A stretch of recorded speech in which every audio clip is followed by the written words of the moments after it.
Gédéon était faible, mais la faiblesse de Gédéon était Christ. Les sœurs du pauvre Lazare, l'ami de Jésus, étaient plus riches que Lazare, mais la richesse de Lazare était Christ. Rachel était plus belle que Léa, mais la beauté de Léa était Christ. Le père de Saül était fort et vaillant, mais la force de Saül était Christ.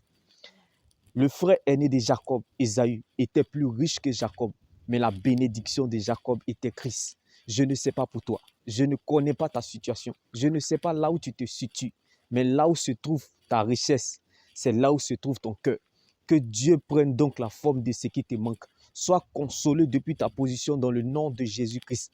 Car la vraie joie dans le Seigneur Jésus-Christ, la véritable stabilité d'un véritable enfant de Dieu ne dépend pas du confort, ni du climat extérieur, ni de ce qu'il a dans ses poches ou dans ses mains, mais de la présence de Dieu dans le coffre de son cœur. Heureux l'homme qui cherche la présence de Dieu, malgré les difficultés. Car celui qui a la présence de Dieu, bien-aimé, il peut même se retrouver en prison comme Joseph, mais être heureux. Il peut marcher seul dans la vallée comme David, en étant rassuré de la présence de Dieu. Bien-aimé, que la bonne santé de ma foi donne la santé à la foi de quelqu'un.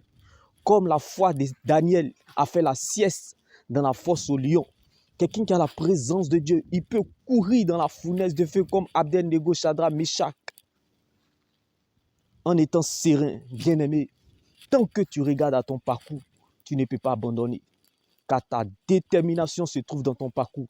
Ton mental est dans le passé. Et tes motivations sont tes victoires dans le secret avec Dieu. La meilleure prédication, c'est votre propre histoire avec Dieu. La destinée n'est pas la destination. Le destin te fait subir, mais la destinée te prépare. Donc prépare-toi, réjouis-toi, car bientôt tu casseras la démarche dans le nom de Jésus-Christ. N'oublie pas que la douleur prépare la gloire à venir. Si tu n'apprends pas à être un sujet d'humiliation ou de honte, tu ne vas pas apprécier la gloire de Dieu quand elle viendra, car il n'y a pas de gloire sans brisement.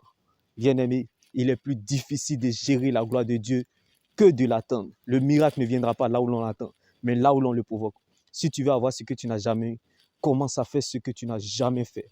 Nous cherchons et aimons la gloire de Dieu, mais nous refusons de porter sa croix.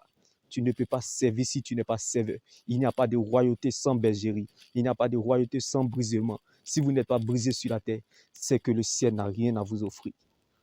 Oui, si vous n'êtes pas brisé sur la terre comme la mort de Lazare, c'est que le ciel n'a rien à vous offrir comme la résurrection de Lazare.